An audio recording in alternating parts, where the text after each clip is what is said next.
Mesdames et messieurs, bonsoir. Le projet Suède, ou projet régional d'autonomisation des femmes et dividendes démographiques au Sahel, est une initiative de 9 pays auxquels la Guinée vient d'intégrer. Il est donc un projet ambitieux et novateur qui veut aller vers l'accélération de l'autonomisation des femmes pour la capture du dividende démographique au Sahel. Ce projet, vous le savez, est d'ailleurs financé par la Banque mondiale. Pour y arriver donc, il faut lutter contre les phénomènes qui freinent l'autonomisation de la gente féminine, à savoir le mariage et la grossesse précoce, la lutte contre les violences basées sur le genre et les mutilations génitales féminines. Bref, lutter contre toutes les pratiques néfastes à l'épanouissement de la femme. Justement, pour parler de cette problématique, je reçois sur ce plateau 4 braves dames. La première, c'est bien Madame Kaba Maferen Kamara. Elle est responsable communication du projet Suède, un projet donc financé par la Banque mondiale. Madame Kaba, bonsoir.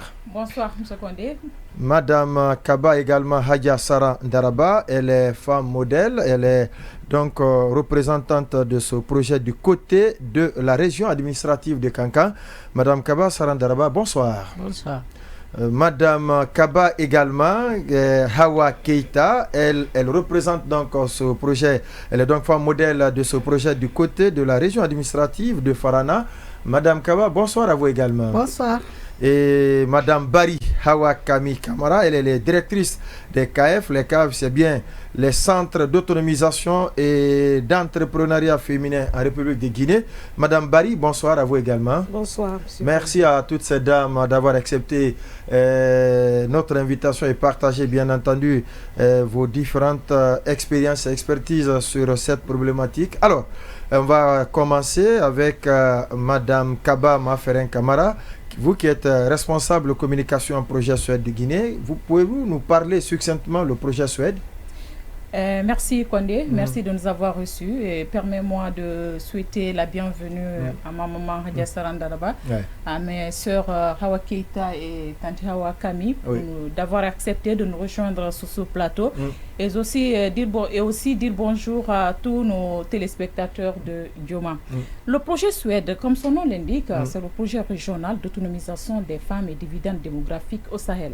Au départ, c'était 9 pays et aujourd'hui, laissez-moi vous dire que nous sommes à 13 pays. Ça, c'est bien. Et c'est un projet financé à 100% par la Banque mondiale, avec un appui technique de UNFPA qui nous aide sur le terrain et techniquement, comme je le dis. Donc, le projet Suède en Guinée intervient dans 3 régions, les régions de Kankan, Farana et Labi. Nous avons 3 composantes et les 3 composantes sont mises en œuvre par les ministères. Nous avons le ministère de la promotion féminine qui a lui seul a 2 sous-projets. Le sous-projet lutte contre les violences basées sur le genre et le sous-projet accroître les opportunités économiques. Ça, c'est pour l'autonomisation des femmes. Et nous avons le ministère de la jeunesse qui s'occupe des compétences vie des jeunes, la formation sur la santé sexuelle et autres. Nous avons le ministère de la santé qui a la composante 2 qui s'occupe de la qualification du personnel santé. Et nous avons aussi le ministère du Plan et de la coopération internationale qui assure la tutelle du projet d'ailleurs. Et nous sommes logés au ministère du Plan et de la coopération internationale. Et il faut le dire que les projets, ce sont des demandes du gouvernement. Oui. C'est un projet demandé par le gouvernement, financé par la Banque mondiale et mis en œuvre par le gouvernement par la facilitation de l'unité de gestion qu'on appelle UGP Suède. Donc nous intervenons dans ces 3 régions sur le volet maintien des filles à l'école et leur réussite. Ça, c'est ce volet qui est piloté par le ministère de l'enseignement préuniversitaire et de l'alphabétisation. Et nous avons aussi un volet important, comme je l'ai dit, sur l'autonomisation des femmes. Aujourd'hui, notre débat porte sur ça d'ailleurs. Et cette autonomisation touche plusieurs secteurs. Et pour en parler, on a invité nos femmes modèles. Donc, par rapport à leur choix, nous allons revenir dessus. D'accord, puisque pour y arriver, il faut toujours partir de quelque chose. Et vous avez donc décidé de choisir des femmes modèles dans toutes ces 3 régions. Kankan, vous avez choisi Hadja Sara Daraba. Vous avez choisi du côté de la région de Farana, Madame Hawa Keita également. Pourquoi le choix de ces femmes? justement par votre projet? Oui, il y a un volet qu'on a dans le projet qu'on appelle la communication pour le changement social et comportemental. Vous savez, c'est un processus de longue haleine. Ouais. Et pour réussir cette communication sur le terrain, on a besoin des acteurs. Et ces acteurs sont ciblés par le projet Suède dans tous les pays suédois. Nous avons les leaders religieux, nous avons les communicateurs traditionnels, nous avons les leaders communautaires, mais aussi on a les femmes modèles. On a le concept femme modèle. Nous avons des footballeurs. Les acteurs qui peuvent impacter. Des leaders d'opinion. D'opinion en un mot, oui. Mais ce n'est pas n'importe qui est choisi comme femme modèle, par exemple. Parce que ces deux dames ont des parcours atypiques. Voilà. Il faut tenir compte du parcours. Il faut tenir compte de l'impact de la personne dans sa communauté. Donc, nous avons 7 femmes modèles. Et la première femme modèle, ça c'est au niveau gouvernemental. C'est la ministre de la promotion féminine, de l'enfance et des personnes vulnérables. On a dans la région de Kankan, Hadia Sarandaraba. Tout le monde connaît son parcours. Ancienne ministre. Ancienne secrétaire générale de la Manoriva Union. De la Manoriva Union. Et beaucoup d'autres. Elle est aussi l'ancienne présidente du REFAP. Donc elle a des femmes parlementaires. Voilà. Donc c'est pas quelqu'un qui est inconnu dans le milieu social, pas du tout, qui est méconnu plutôt. C'est pas une personne méconnue dans notre milieu. Elle est une donc bibliothèque le choix est porté sur elle par rapport à son parcours, par rapport à l'impact, l'influence qu'elle peut avoir sur la communauté, sur les jeunes filles, sur les femmes, pour les pousser à la réussite. Parce que nous sommes là pour renforcer l'autonomisation. Suède seul ne peut pas tout faire. Le chemin est long. Et puis, on ne réinvente pas la roue. Suède vient s'ajouter à d'autres institutions. Donc, nous avons dans la région de l'Abbé, Haïgamina Toubari, qui est aussi vice-maire à Daralabé, qui est ancienne ministre, qui a été aussi coordonnatrice du projet. Elle non plus, elle n'est pas présentée. C'est une dame aussi qui a fait ses preuves dans ce pays. Et on a au niveau national, Haïga Ishaba. Ancienne ministre également. Ancienne ministre. Et vu que nous avons un volet, ces personnes sont choisies aussi par rapport au volet du projet Suède, les différents programmes du projet Suède. Donc quand nous prenons le volet sur l'éducation, le maintien des filles à l'école, nous savons que Haïga Ishaba a fait ses preuves aussi dans ce milieu, jusqu'à être directrice adjointe à l'UNESCO. Donc c'est vraiment une dame qui peut valablement représenter le Suède, valablement représenter le pays. Donc au niveau de la région de Farana, nous avons Madame Hawa Keita, qui est aussi présidente de plusieurs groupements là-bas et d'associations, donc qui est une femme leader dans la région de Farana, qui peut nous aider pour le plaidoyer, pour la sensibilisation, pour la communication, pour ce changement social et comportemental que nous visons. Mais en plus, il y a une jeune dame aussi, pour ne pas qu'on laisse les jeunes à côté, qui se trouve à la personne de Kadiet Konaté. D'ailleurs, nous lui adressons toutes nos félicitations. Elle vient de se marier le week-end passé.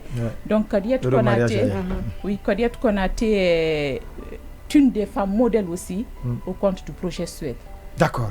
Alors, puisqu'on connaît déjà les femmes modèles, vous dites que c'est un projet sollicité par le gouvernement et exécuté par les différents ministères. On a un des ministères qui est donc représenté ici par Hawa Kami Kamara, qui est la directrice des EKF. Alors, Madame Bari Hawa Kami, ce projet, comment vous le trouvez et quelle est l'appréciation de votre département par rapport à son déroulé sur le terrain? Merci Condé, merci ma frère de nous avoir invités. Bonjour à toutes. D'entrée de jeu, je peux vous dire que ce projet est l'un des projets phares au sein du ministère aujourd'hui, du ministère de la promotion féminine de l'enfance et des personnes vulnérables. Madame le ministre Aïcha Nanette Conté en a fait son cheval de bataille aujourd'hui, l'autonomisation des femmes.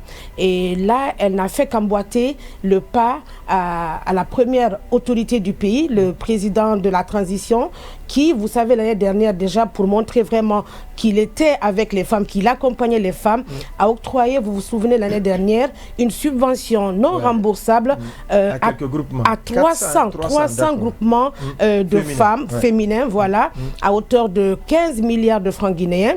Et aujourd'hui, une année après avoir fait ce don, je peux vous dire que les résultats sont concluants.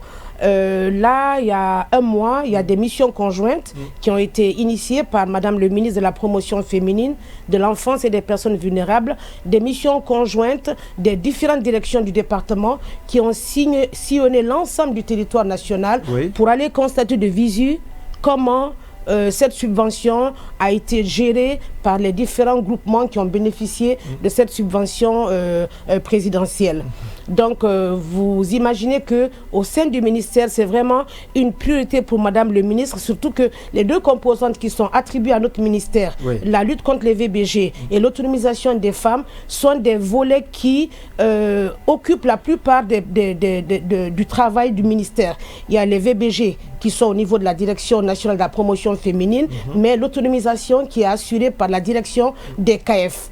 Je vous dirai un peu plus tard ce qui se passe au niveau des VBG et de l'autonomisation, voilà, au niveau du département. Oui, parmi les 7 femmes modèles, 2 sont sur ce plateau, Madame Hadja Sara Ndaraba. Alors Hadja, on dit que tout le monde fait l'histoire, mais elle s'occupe des gens qui marquent leur temps. Quelqu'un disait que l'homme ne doit pas être, mais il faut exister. Pour exister, il faut laisser des traces. Aujourd'hui, vous avez été choisi parce que on pense que vous avez laissé beaucoup de traces indélébiles. Ce soir, qu'est-ce que ça représente pour vous et que comptez-vous faire concrètement? Merci beaucoup, Condé. Bonjour à tout le monde. Je voudrais dire toute ma reconnaissance à la fois à la Banque mondiale et aux différents ministères qui sont partie prenante dans ce projet. Pour le choix qui est porté sur ma personne, parce que aujourd'hui, je peux dire que je suis, disons, sur la dernière tranche de mon parcours, parce que mon mari a pris sa retraite, moi-même je ne suis pas encore à la retraite, mais je ne suis plus aussi active qu'avant, et je suis rentrée à Cancan. Parce que tout simplement, mon époux est devenu Sotikemon. Ça veut dire qu'il est aujourd'hui une autorité morale pour toute une communauté. Je suis heureuse de pouvoir participer à ce projet pour plusieurs raisons. La première raison, c'est que je pense, et je l'ai dit à plusieurs reprises, il est nécessaire que les plus jeunes s'inspirent de ce que les plus anciens ont fait. Nous ne pouvons pas dans ce pays continuer à être dans l'éternel recommencement. Faire table rase à tout moment. À tout moment, ce pays a connu des femmes de valeur, des femmes fortes, des femmes qui ont fait l'histoire. Et c'est grâce à ces femmes aussi que ce pays est devenu d'abord indépendant. Ensuite, ce pays a marqué l'histoire du continent africain et du monde, n'est-ce pas, que nous appelions, nous, à notre temps, n'est-ce pas, le tiers-monde. Le monde non développé, la tricontinentale, on l'appelait à l'époque. Alors, je suis connaissant, ça c'est la première raison. La deuxième raison, c'est que je suis mère, grand-mère, arrière-grand-mère. Déjà. Je pense que une drôle de chance. C'est important qu'on se donne, n'est-ce pas, qu'on tende la perche entre générations. Il y a 3 ans, 4 ans déjà, que moi j'ai mis en place une plateforme de dialogue intergénérationnel. Les personnes qui ont plus de 60 ans, celles qui ont entre 60 et 45 ans, celles qui ont entre 45 ans et 30 ans, et celles qui ont moins de 30 ans. Ce sont 4 générations. Quand nous sommes en face d'une situation, nous avons des lunettes différentes pour apprécier. Et c'est bon qu'on crée des espaces où nous allons justement échanger sur notre perception du même phénomène ou du même processus. Nous le voyons de manière différente parce que nous appartenons à 4 générations différentes. Ça, c'est la deuxième raison pour laquelle je suis heureuse de participer à ce projet. La troisième raison, c'est que je suis chef d'entreprise. Moi, je suis pharmacien de métier. On a tendance à l'oublier. J'ai un doctorat en pharmacie et j'ai été le premier pharmacien privé agréé en République de Guinée en avril 1985. Mais à cause du fameux coup d'État Diarra, n'est-ce pas, et ma pharmacie a été détruite le 4 juillet 1985.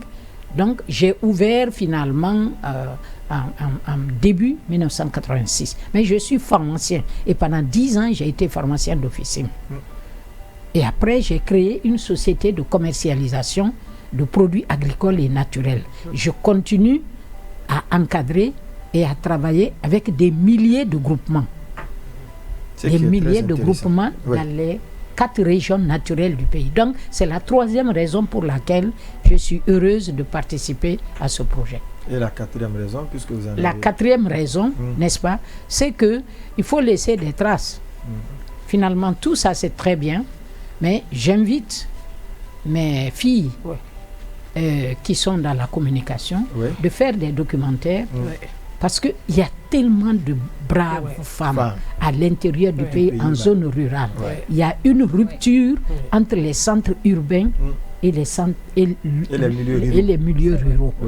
Il faut que les journalistes s'intéressent à ces femmes leaders, mais qui sont leaders au vrai sens du terme, parce qu'elles ont des centaines, voire des milliers de femmes derrière elles qui travaillent tous les jours et qui assurent le maintien, n'est-ce pas, de nos communautés. D'accord.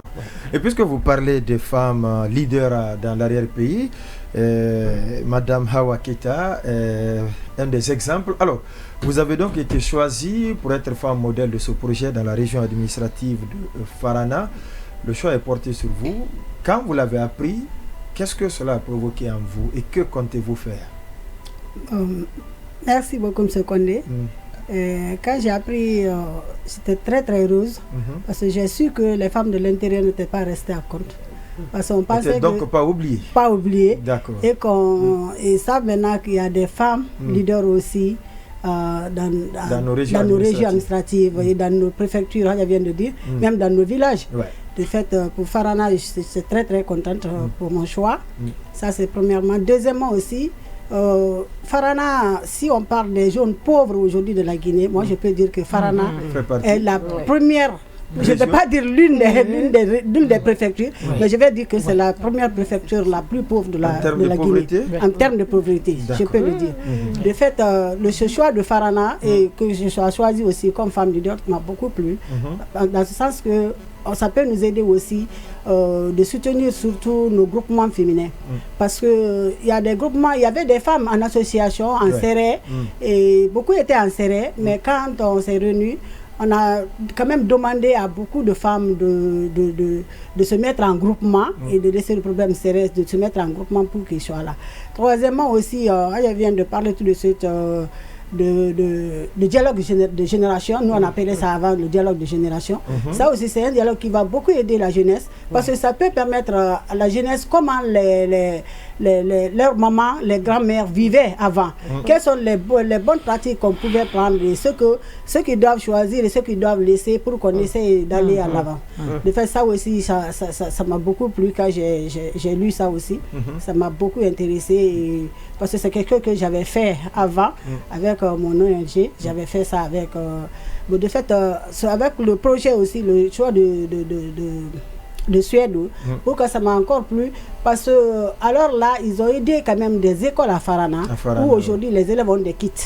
De fait c'est quelque chose à saluer parce que ça peut permettre quand même aux parents et aux mamans vraiment d'alléger un peu. Parce qu'il y en a qui abandonnent l'école parce qu'ils n'ont pas des moyens. De kits scolaires. Ça paraît banal. Ça paraît banal, mais comme vous l'avez dit, quand la pauvreté atteint un niveau, c'est pas facile. Au lieu de payer le kit scolaire, on va plutôt se battre pour trouver quoi mettre dans la marmite. C'est ça, M. Condé. Si vous demandez par exemple nos mamans aujourd'hui de payer les kits entre, si elle a 2 enfants, entre un garçon et une fille, c'est le garçon qui va privilégier. C'est maintenant, on va demander à la fille de prendre le plateau pour vendre le gâteau, de djinjan, de l'eau. Et parfois même cette recette est utilisée pour aider aussi le garçon. Vous voyez, le fait que si les femmes là sont aidées aujourd'hui, je pense bien, ça va nous permettre de maintenir les enfants à l'école, surtout les filles. De fait, il y a aussi un autre volet, la violence basée sur le genre. Ça aussi, c'est un autre problème. Si aujourd'hui à Farana, vous pouvez trouver, tout dernièrement, avant de venir à Conakry, on a trouvé où il y avait une fillette de 3 ans qui a été violée par un garçon de 14 ans. Vous voyez, où il y a une autre aussi de 5 ans qui a été violée par un autre garçon qui faisait la 10e année. Vous voyez, une autre aussi qui a été violée par son papa. Vous voyez ce que ça fait. En fait, on a tellement de problèmes. Avec l'arrivée du projet Suède, je sais que ça va beaucoup nous aider et ça va vraiment aider la ville de Farana. L'arrivée du projet Suède va aider la région de Farana à sortir un tant soit peu de la pauvreté. Alors, quand vous entendez de tels propos, vous qui êtes responsable de communication de ce projet, qu'est-ce que cela vous provoque chez vous? Est-ce que ça vous amène à redoubler d'efforts, à faire beaucoup plus pour cette région, Madame Kaba Maferin? Oui, je dirais que c'est vraiment, ça veut dire que le choix est ça a été bien choisi.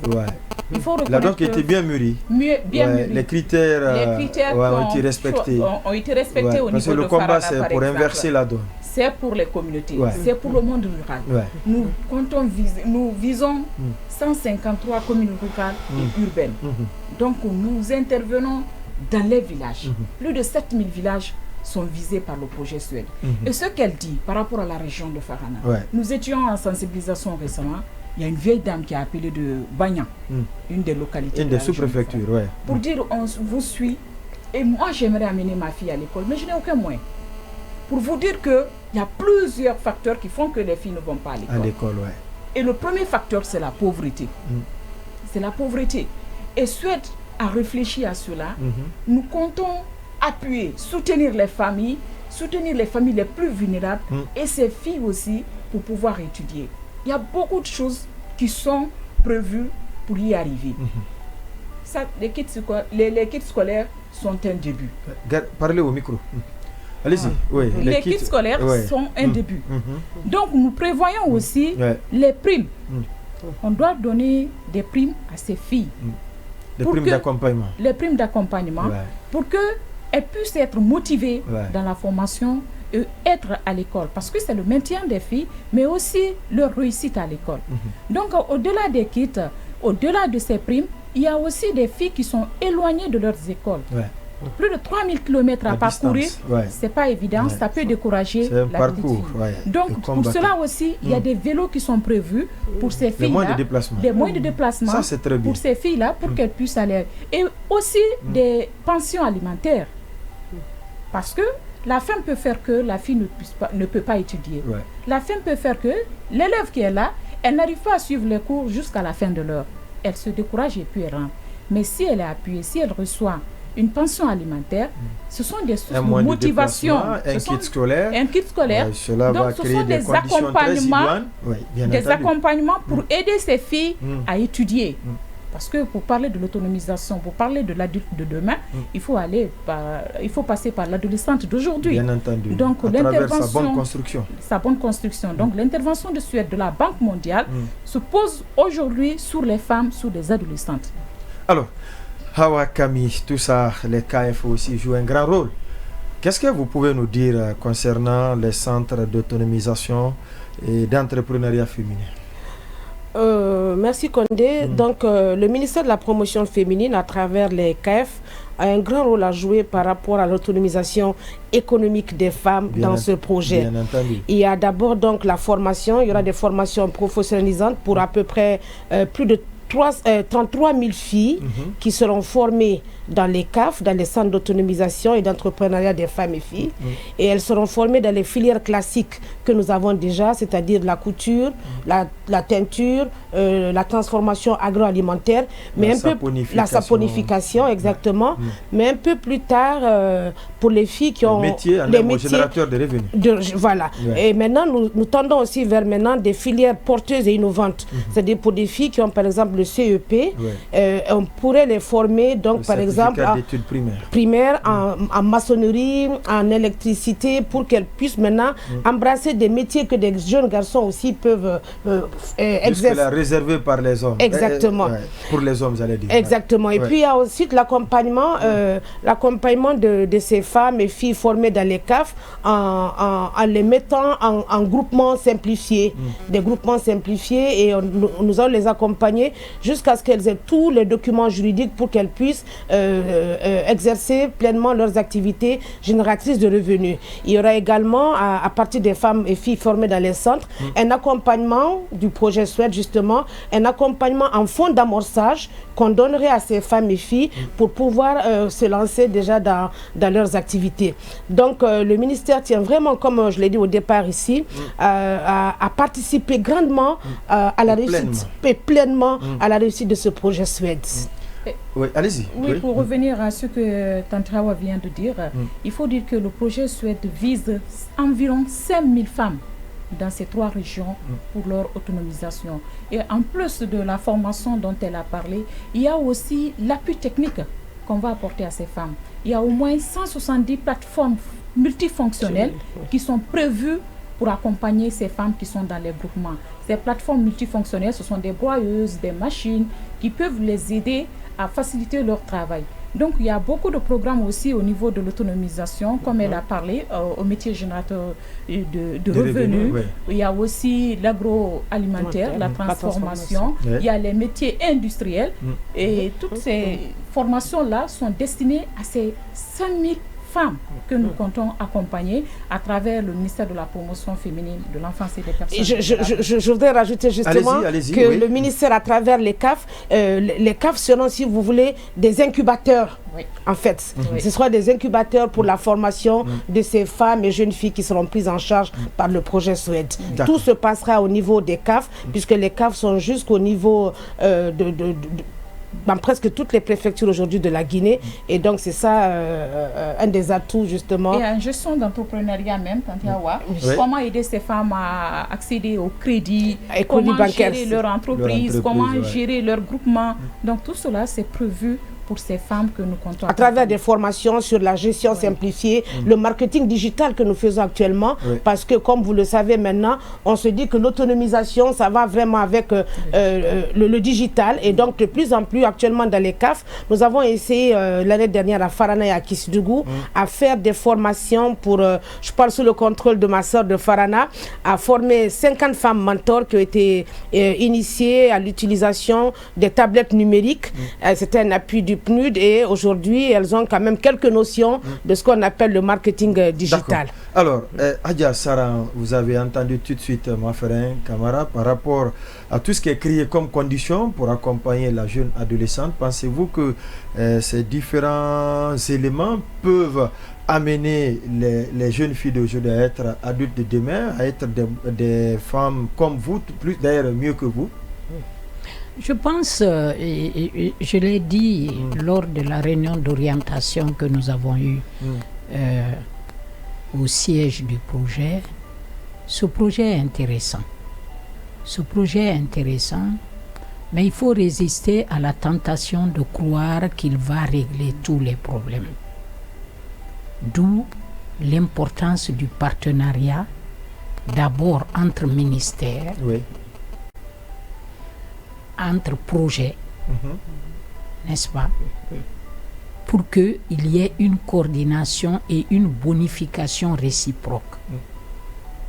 Une bonne complémentarité. Une complémentarité pour atteindre l'objectif global qui est, n'est-ce pas, disons, la promotion et l'autonomisation de la femme et de la fille.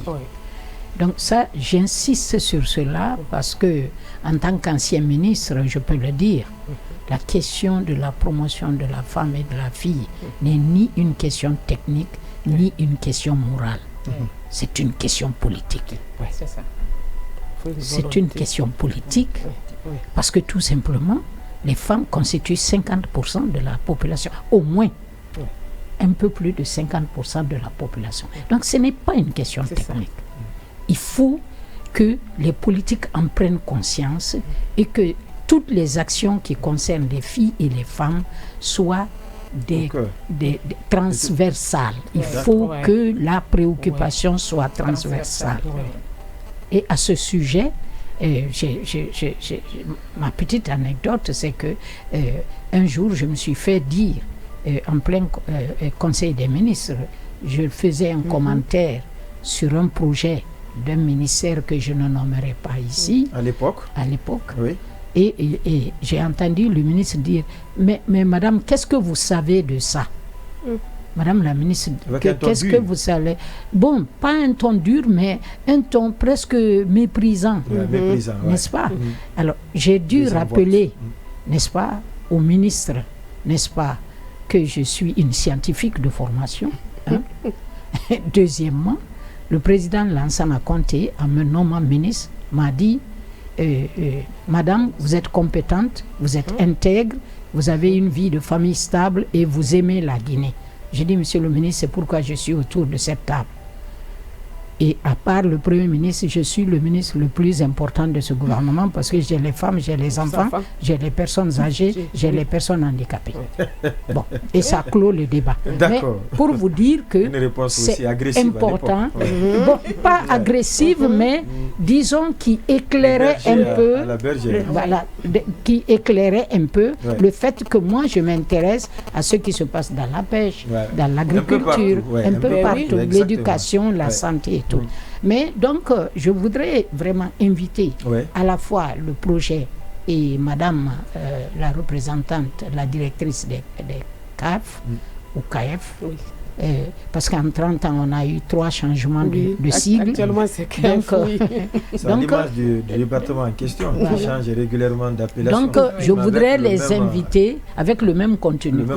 Je voudrais les inviter vraiment à faire le bridge, à faire le pont entre les différentes interventions sous la direction du gouvernement. Autant on a un Premier ministre pour coordonner toutes tous les projets qui s'adressent à la femme, il faut que le ministère de la femme essaye de les avoir ensemble pour qu'on puisse choisir. C'est ce que je peux dire. D'accord, oui, Madame Hawa, du côté de Farana, d'ailleurs vous l'avez dit, c'est une des localités où la pauvreté se fait sentir. Tous ces accompagnements, pensez-vous que ça peut permettre aux jeunes filles de la localité de suivre des formations académiques convenables jusqu'à être femmes modèles de demain?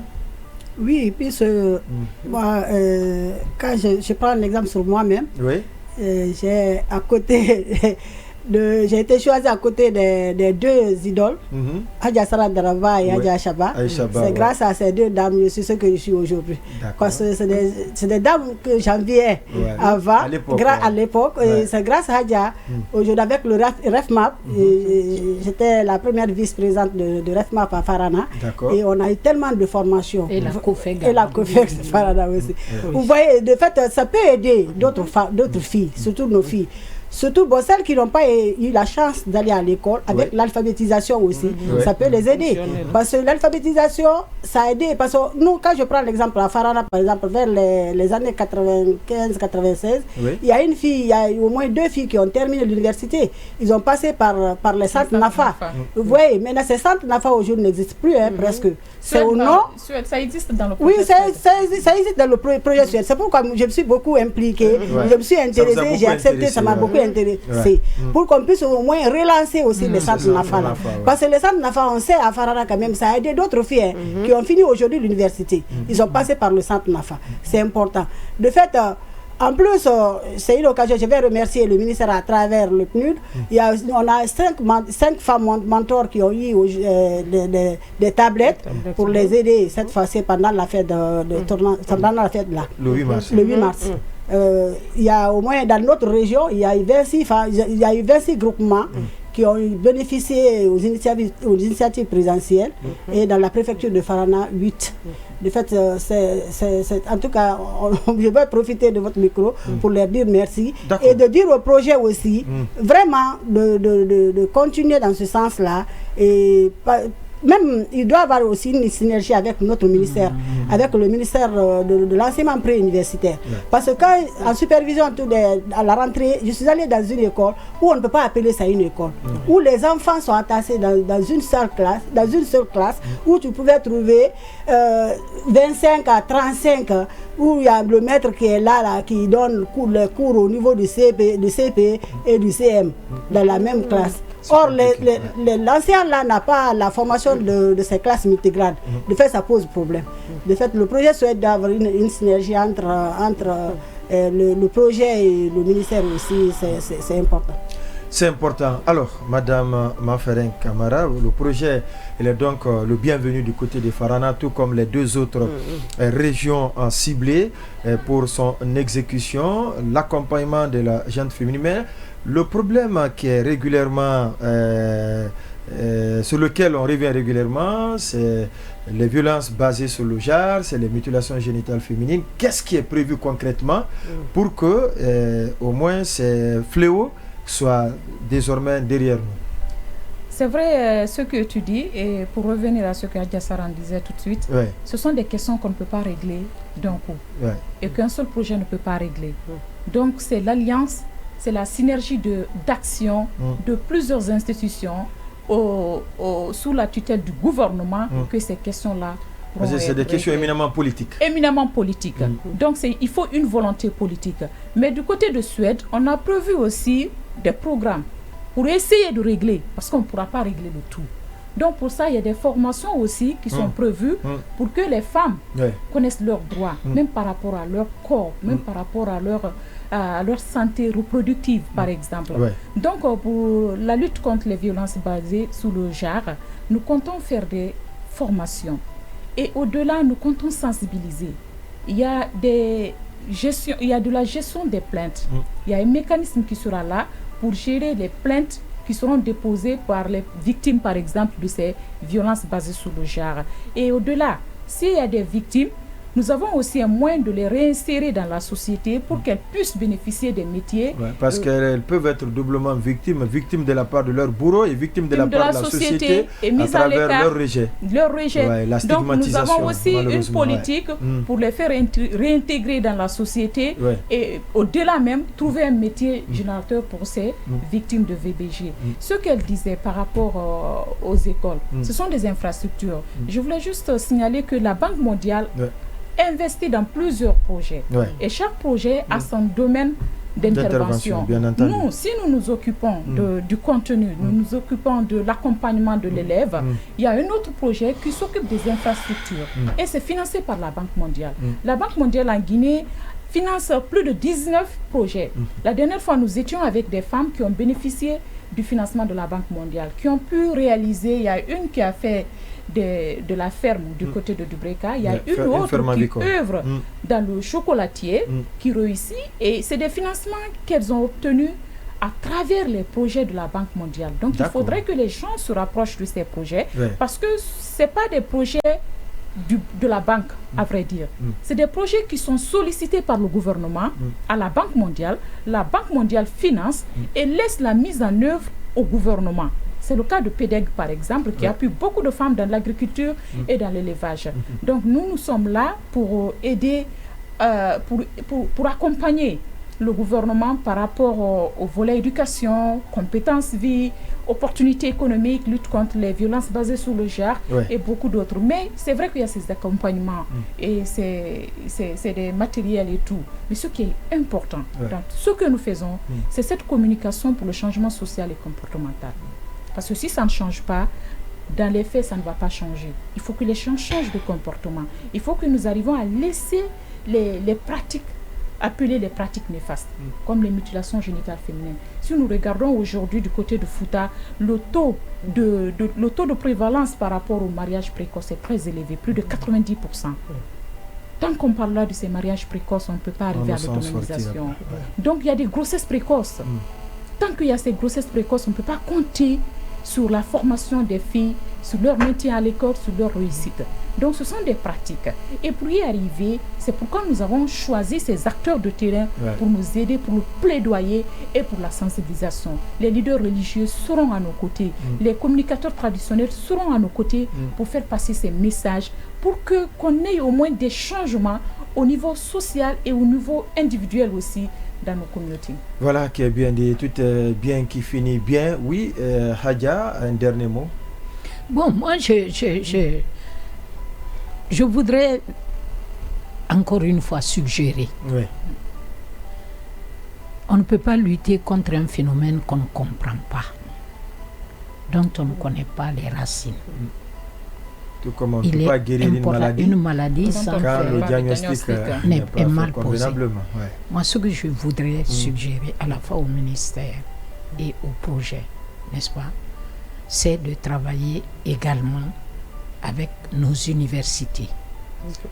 La recherche, parce que le problème que vous soulevez au Fouta Djallon, n'est-ce pas, par rapport au mariage précoce, et vous avez oublié de dire, il y a beaucoup de viols. Beaucoup de viols, oui, c'est un des cas. N'est-ce pas? Depuis 1996, nous travaillons sur la question. On a fait faire des enquêtes. Et je me rappelle, à l'époque, c'est Penjor, et là, Penjor Diallo, paix à son âme, que j'avais parlé de cela. J'avais appelé l'ancien député de Koubia qui est décédé, Diallo Piscine, qui avait travaillé à Fria, qui était professeur de natation, qu'on appelait Diallo Piscine.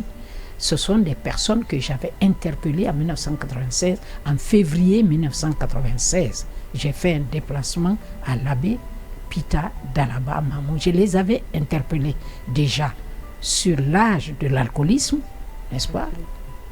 N'est-ce pas? Mais également les violences faites aux filles et aux femmes à l'époque. Donc, vous voyez, et ça fait 27 ans. Donc, le problème ne cesse pas, au contraire, il empire. Et la présence d'une personne comme Hadja Aminatou Bari, comme vice-maire à Daralabé, c'est une chance qu'il faut saisir.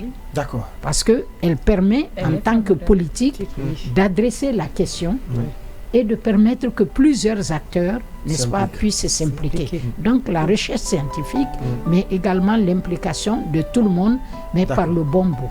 Oui, en 30 secondes, Madame Hawa. Bon, ce que moi je demanderais au projet, c'est de travailler aussi sur les cas d'initiation sans excision. Parce que nos parents tiennent beaucoup. Parce que la pratique, on voit la pratique seulement de l'excision, mais on ne voit pas le côté éducation. Et les parents tiennent beaucoup à ce côté éducation. Parce qu'on donne des éducations dans les camps d'initiation. Les excisions sont là, ils font la pratique, mais l'éducation, c'est les SEMA qui donnent. Or, dans nos communautés, c'est ce côté-là que nos parents tiennent. Ils tiennent à l'éducation de ces filles pendant l'initiation. C'est là où il y a l'éducation sexuelle. C'est là où il y a l'éducation sexuelle. C'est là où il y a beaucoup de choses qu'on apprend aux filles. On véhicule les messages, l'hygiène corporelle beaucoup. Et c'est si jusqu'à présent, nos parents ne veulent pas abandonner, c'est ce parce que on veut tout abandonner. On veut comme disait le Radia, le bébé est son bain de l'eau du bain. Et ce côté-là, éducation-là, moi je voudrais que le projet essaye de maintenir ça pour vraiment, pour que nos parents puissent abandonner la pratique. Avec la blessure. La blessure. Oui, Hadja Camille. Oui, je vais simplement vous dire que, en tout cas au niveau du ministère de la promotion féminine de l'enfance et des personnes vulnérables, il y a cette volonté politique d'aller. elle ne fait pas défaut. Je peux vous rassurer de cela. Madame le ministre en fait son cheval de bataille pour aider justement à lutter, à juguler contre tous ces fléaux, les violences basées sur le genre, à aller pour l'autonomisation des femmes et des filles, je peux vous rassurer. Et je pense que actuellement, en synergie avec différents partenaires de la place, notamment des projets comme ce projet de la Banque mondiale, avec d'autres partenaires bilatéraux en Guinée ici, Madame se bat pour cela. J'ai le plaisir de vous informer que là, d'ici quelques mois, nous allons ouvrir, le ministère va ouvrir à Dubreka un guichet unique. Un guichet unique de lutte contre les VBG. Ça sera une première, un projet pilote de guichet unique avec Enabel. Et ce projet est implanté exprès dans ce CAF de Dubreka pour qu'après ces victimes de VBG puissent intégrer les CAF pour être formés dans différents métiers et accompagnés pour leur autonomisation. Donc je vous rassure de ce côté de la volonté politique du ministère de la promotion féminine. Si la volonté politique est là, on va affirmer sans risque de se tromper que le projet va se dérouler tranquillement sur le terrain tout en atteignant les objectifs fixés. Ceci dit, merci à toutes ces dames d'être passées dans cette émission. Hadja Sarandaraba, Madame Hawa Keita, également Hawa Kami Kamara, Madame Kaba Maferen Kamara, responsable communication du projet Suède, un projet financé, il faut le rappeler, par la Banque mondiale. Ça n'est donc terminé. Merci encore une fois. On se reprendra au compte de cette même émission, mais avec certainement d'autres acteurs ou actrices pour parler du contenu du même projet. Portez-vous bien, chers auditeurs et téléspectateurs.